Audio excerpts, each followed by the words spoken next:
It's the Locked On Podcast Network, your team every day.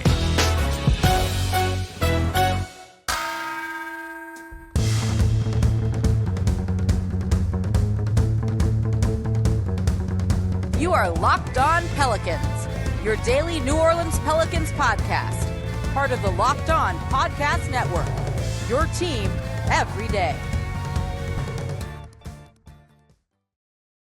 Welcome to another edition of Locked On Pelicans, the daily podcast covering your favorite team, the New Orleans Pelicans in NBA, part of the Locked On Podcast Network, your team every day, available wherever you get your podcasts.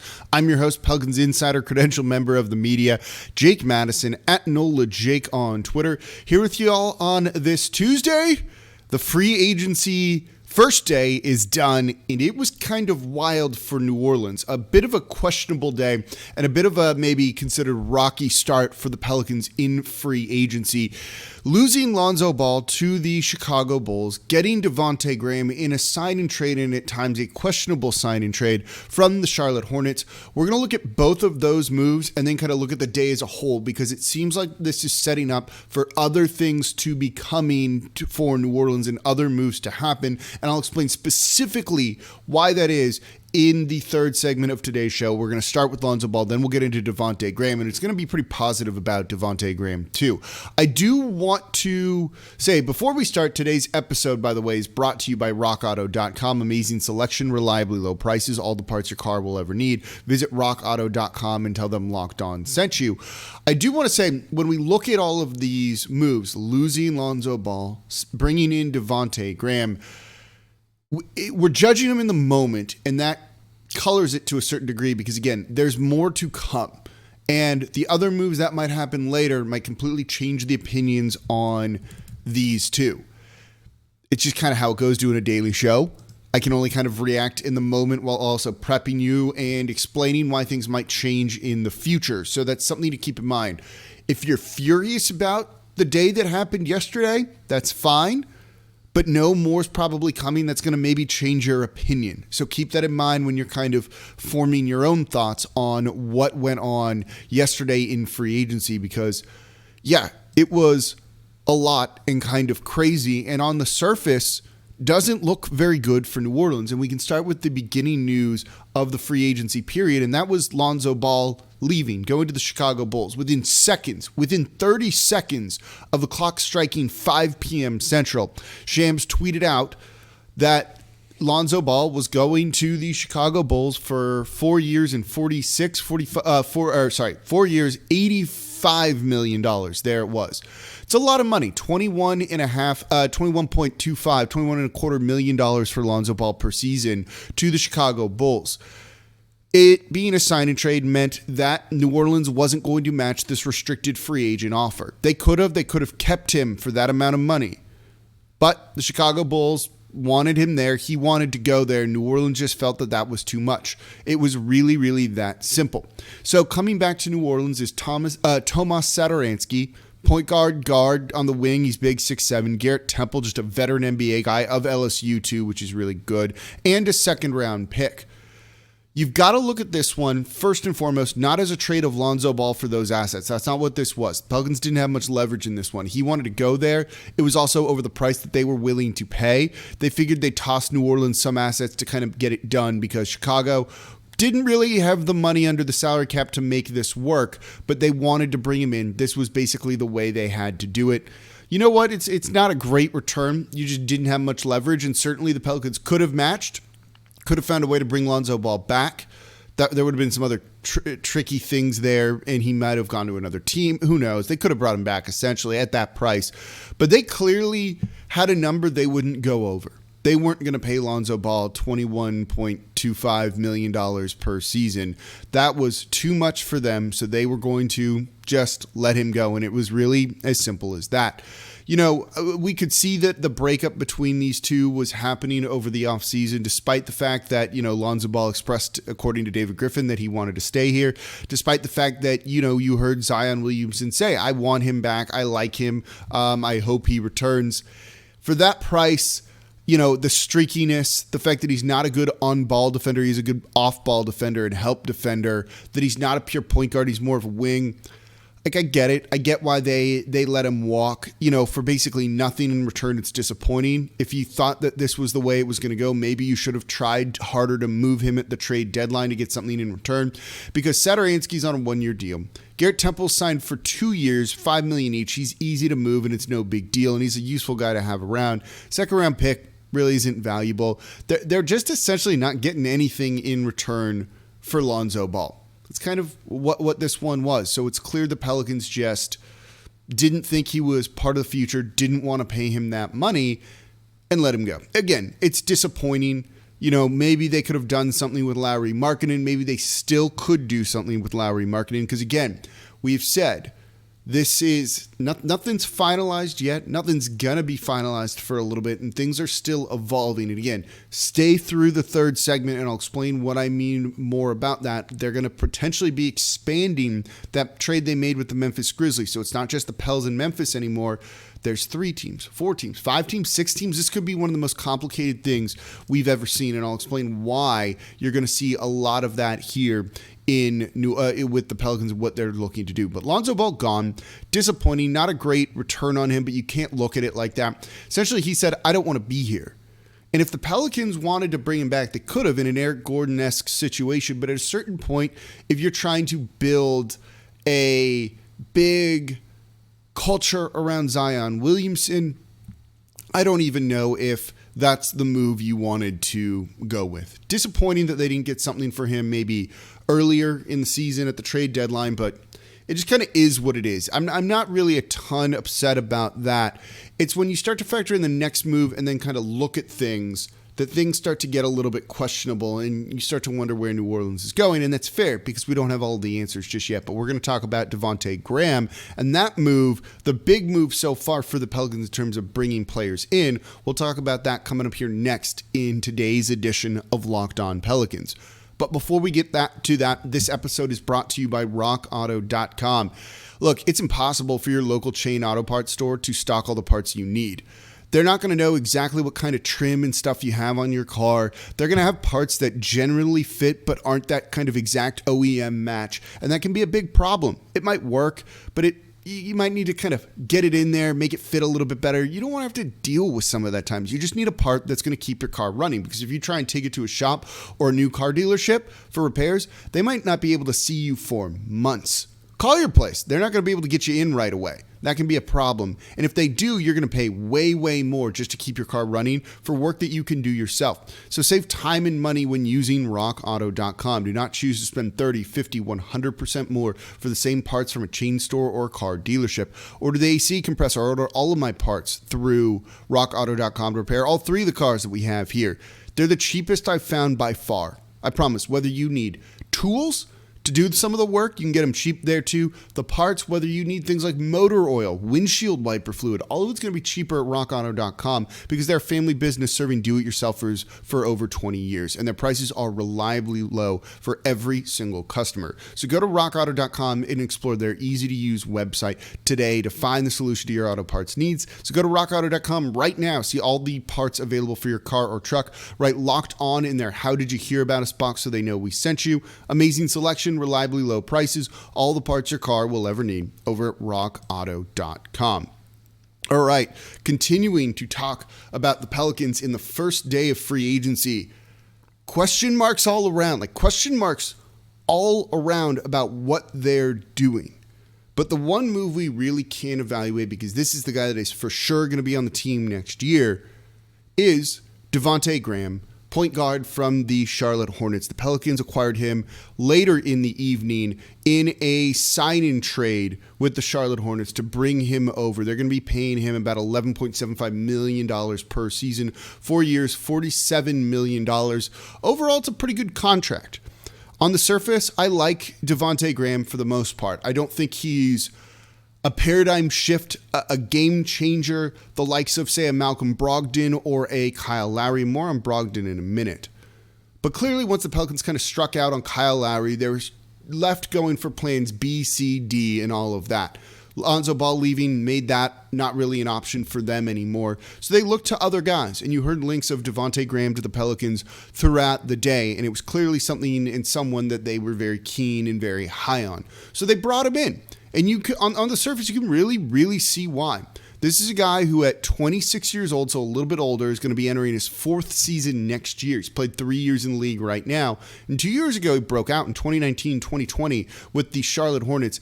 18 points per game, 7.5 assists. He took over 9 threes per game, shot the ball at 37.3%. That's really good, making 3.5 threes per game. He's got some playmaking. He can get to the line a decent bit and shoots a good number from the free throw line. He also takes deep threes. And I think that's a big thing too. Last season, by the way, with a role being kind of changed, starting but also coming off the bench, not being the primary ball handler now that they had LaMelo Ball in Charlotte, and being more of an off-ball shooter, 14.8 points per game, 5.4 assists, not as the primary ball handler either. And he shot from three, 37.5%, rounded up 38% on almost 9 attempts per game, making 3.3s per game.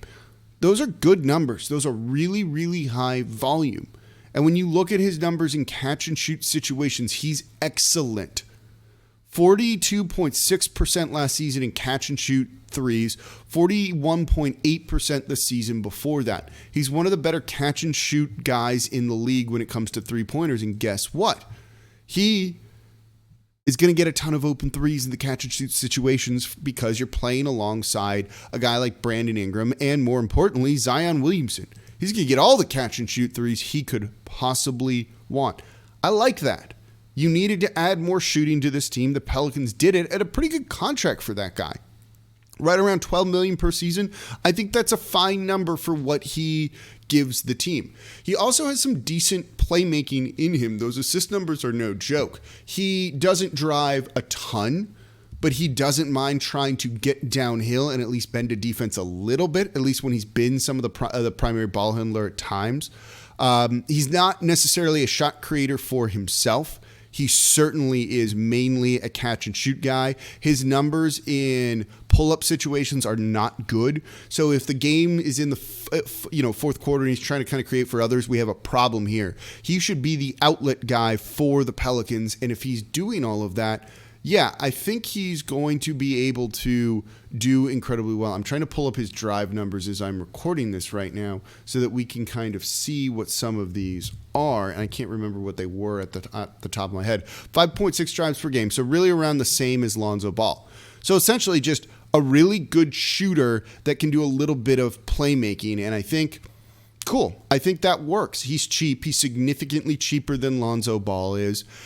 I like what he brings. Like, I do like the shooting. I like that at times he's aggressive and doesn't mind trying to get to the line. He does not finish well around the rim. He does not shoot well inside the paint whatsoever, or inside the three-point line whatsoever. But look, he's going to be able to drain threes, and the volume that he does means that teams are going to have to account for him or they're going to get burned. And he's not streaky like Lonzo Ball is. He's just a consistently really good three-point shooter on the perimeter. I like that. And then I mentioned the deep threes he takes. You've got to account for him kind of far away. He doesn't mind taking deep threes here. So if you can get him going in the pick and roll, and he runs the pick and roll at times above average, not elite by any stretch with it. I wouldn't even necessarily call him good at being a pick and roll guard. That probably stems from his problems finishing at the rim and finishing inside the three-point line. But teams kind of worry about him. He at least has a better handle. He doesn't turn the ball over as much as Lonzo Ball. So certainly you can try and do something with him in there in a two-man game with Zion Williamson. But if you run really, really far out pick and rolls with him and Zion around the three-point line or beyond that, he can make those threes if you sag off him and give him that space to take away Zion rolling from beyond the three-point line. There's something to be said for that. It's a tool that's going to make this Pelicans offense better and probably be better than what Lonzo Ball would have given you. Defensively, there's not a lot. He's not good there. Lonzo Ball's better, and I don't think Lonzo Ball's an amazing defender by any stretch. I don't think this Pelicans team really cares about defense right now. At least with what we've seen them do so far, let's say, because we're going to talk more about that coming up next. It's a guy that's going to really put pressure on the defenses. They're going to improve in that area. The issue I have with this deal is not the money, not the player necessarily. It's giving up it's what the Pelicans gave up in the sign-in trade. Their own 2022 first-round pick. It's lottery protected, so if the Pelicans make the playoffs, it's going to convey to the Charlotte Hornets.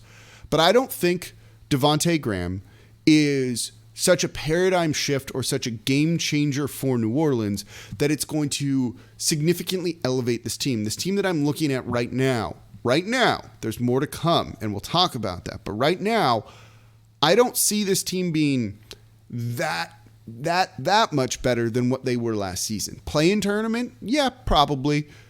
Get out of the play-in tournament into the playoffs? Yeah, probably. Are they going to get out of the first round? No. Not at all with this team that they have. That's a bit of a problem that you gave up a first-round pick. So yes, maybe you get into the 8th spot and you get swept in the first round. You just conveyed to the Charlotte Hornets 16, 17, 18 in the draft for Devonte Graham, who doesn't kind of make you a title contender or doesn't make you a second-round playoff team. I think that's a lot to give up. And when you factor in that they gave up the Lakers 2022 pick to the Memphis Grizzlies in that trade, so the Pelicans don't have any picks in the first round in the 2022 draft, that means due to the rule that you must have you can't have 2 drafts basically without having a first round pick or owe them consecutively. The Pelicans cannot trade their own 2023 first round pick in the middle of next season, say at the trade deadline, to give this team some help. So you severely limit the other moves that you could make for Devonte Graham. To me, he's not worth that.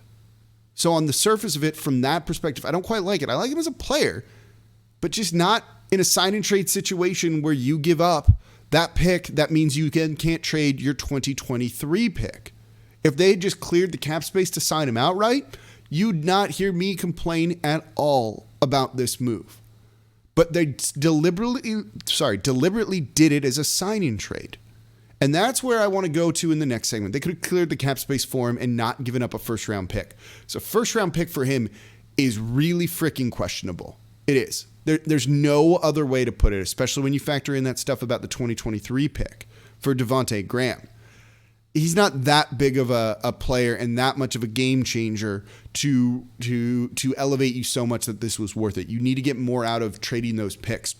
And the Pelicans have not done a good job of that, going back to the Steven Adams deal. But this probably means there's more. And so I'm going to go into that in the next segment because this is where things get really, really interesting with what's going to potentially happen for the Pelicans. So that's coming up next. This is the segment you want to stay tuned for if you want to know more about what's going to happen in free agency, coming up here next on today's edition of Locked On Pelicans. Before we get to that, today's episode of Locked On Pelicans is brought to you by BetOnline. BetOnline.ag, the fastest and easiest way to bet on all of your sports action. The NBA season might be over, but player props are out there right now. You can get in on basically all of the action on any player you're feeling really, really good about. You feeling good about Trey Murphy III? You can probably bet on that. You feel good. I saw the Evan Mobley over-under on rebounds. I like that one too. I think the over. All of that, you can get in on the action over at betonline.ag, so don't sit on the sidelines anymore. So head to their website using your mobile device to sign up today and receive a 50% welcome bonus on your first deposit when you use promo code LOCKEDON over at BetOnline. Use it again, promo code LOCKEDON for some free money over at betonline.ag. BetOnline, your online sportsbook experts. All right, continuing to talk about the Pelicans in free agency. A really questionable first day. Losing Lonzo Ball, whatever. It was the Devonte Graham deal that kind of makes you like, I don't know what's going on. A first round pick for him when you could have signed him outright by clearing cap space, particularly after losing Lonzo Ball, is really, really questionable. But I do think it was very deliberate. So let's break this down. If you listen to the show on Monday talking about an over the cap team or an under the cap team, right? And the differences between them and what they're trying to do. That's where this is going to start to get interesting, because by doing this as a sign-in trade, I think the Pelicans, it is very clear, the Pelicans are trying to operate as an over-the-cap team. What this means is that this sign-in trade for Devonte Graham has a very good chance of being rolled into, and the Lonzo Ball sign-in trade too, being rolled into the trade they made with the Memphis Grizzlies. the one that sent Steven Adams and Eric Bledsoe and the 10th overall pick to Memphis for Valanciunas and the 17th overall pick, plus a future Lakers pick. That's probably going to be just the starting point, and Devonte Graham's going to be included in that. Lonzo Ball might be included in that. Both the Charlotte Hornets and the Chicago Bulls are going to be included in that. Depending on how that trade kind of works out, and it might not be, depending on how that trade works out, they might have a trade exception that the Pelicans could absorb Devonte Graham into, since it's a sign-and trade. Basically, when you get an exception, it's just kind of this thing you have, and you can just absorb someone into it. By doing all of this, basically it means the Pelicans could potentially add another $20 million or so player into this trade. There's a lot going on here. So maybe the Devonte Graham deal gets rolled into that. If that happens, that's fine too. But it also could mean that the Pelicans still can add someone who's owed $20 million. They can add that player who's owed $20 million because they're operating as an over-the-cap team, which means they keep their mid-level exception, the non-taxpayer mid-level exception, the biggest one, and the biannual exception. So you could still have a $20 million player coming in, another guy on the mid-level exception that's essentially making $10 million a year, and then the biannual exception, which is $3.5 million a year. They can add significantly big players in that. You could put Larry Markkinen into the mid-level exception, particularly because it looks like his market is starting to dry up. So while I don't like giving up the first-round pick to Devonte Graham, if it means that it allows them to add a $20 million player, if it means that they can add another $10 million player too, and those are significant players, then I feel much, much better about it. Because then it's that Devonte Graham isn't the biggest piece that the Pelicans added. It's whoever that $20 million, mystery player X is. Is that Malcolm Brogdon? Because he fits into that. Is it someone else? That, I think, is one of those things that could really expand this deal. And that's why I've said, and they wouldn't be able to do that necessarily unless they operated as an over-the-cap team, meaning they had to essentially get the Charlotte Hornets to agree to a sign and trade and not just use salary cap space on a guy like Devonte Graham. There's a lot of moving parts here. So we're not done with free agency for New Orleans, even if the first day looks really confusing and on the surface it looks pretty awful. So there's still more to come. So you might be freaking out. Maybe you love it too. There's a whole lot more. And I think that's a real big part of this, that we need to kind of evaluate this once the dust all settles. You can agree to all of these all out there right now. And then you process them in the order that you need to process them. Basically, you go to the league and go, hey, I got all these trades. Here's the order we're going to do them in. It makes it work with the salary cap and the collective bargaining agreement. Cool. We're good. That's how this gets done. Which means that until they line up all of these deals, it's going to be a little bit confusing as we try and piece things together. Because on the surface, trading a pick for a guy like Devonte Graham that you didn't need to trade a pick to isn't a good deal, right? You could just sign him. You didn't need to give that up. Or you could use the pick on someone else. But anyway, so it means there's probably more coming. Otherwise, it's just a piece of bad GMing by David Griffin and the rest of the front office. I don't think that they're making mistakes that bad. Or that they would make those mistakes that bad. Clearly, free agency didn't go the way they wanted without Kyle Lowry coming to New Orleans, going to the Miami Heat instead. So there's more to come. So yes, while we're railing on some of these moves, and I'm not thrilled about the situation they put themselves in right now when it comes to Devonte Graham and the future draft picks and all of that. Because look, that's one draft pick that you can't use to get a guy like Bradley Beal or Damian Lillard. And it must mean New Orleans doesn't think they can get those guys if they're including that in there too. It's a bit disappointing, but there's also other players that maybe you could go and get. But this takes away not just one asset, but also the 2023 pick as well, at least in the moment. That's a little rough and limits some of the ceiling that the Pelicans could have with this roster. So that's not a great thing, but there's more moves to come most likely. And that's when we're truly going to be able to evaluate what the Pelicans did on the first day of free agency. Right now, though, it's eyebrow raising, borderlining on poor, even if I like Devonte Graham in a vacuum. But we'll see. There's a whole lot more to come, which means you need to subscribe to Locked On Pelicans, whether it's on YouTube, whether it's the podcast, wherever you get your podcast from. Please subscribe to both. Support the show. Look, we're here late. It's 11:20 when I'm recording this, so I could wait to see if other moves got made rather than just trying to go to bed early, and I'm tired. So please support the show. Tell your friends about the show. Subscribe wherever you get your podcasts. Leave a 5-star review with a comment. You want to know all of the things going on with this team. They're all there. That's a really important thing. So please subscribe to the show. And as always, I'm your host, Jake Madison, at NOLA Jake on Twitter. I'll be back with you all tomorrow to, I don't know, break down who knows what. We're going to have to play that one by ear and see what the Pelicans do.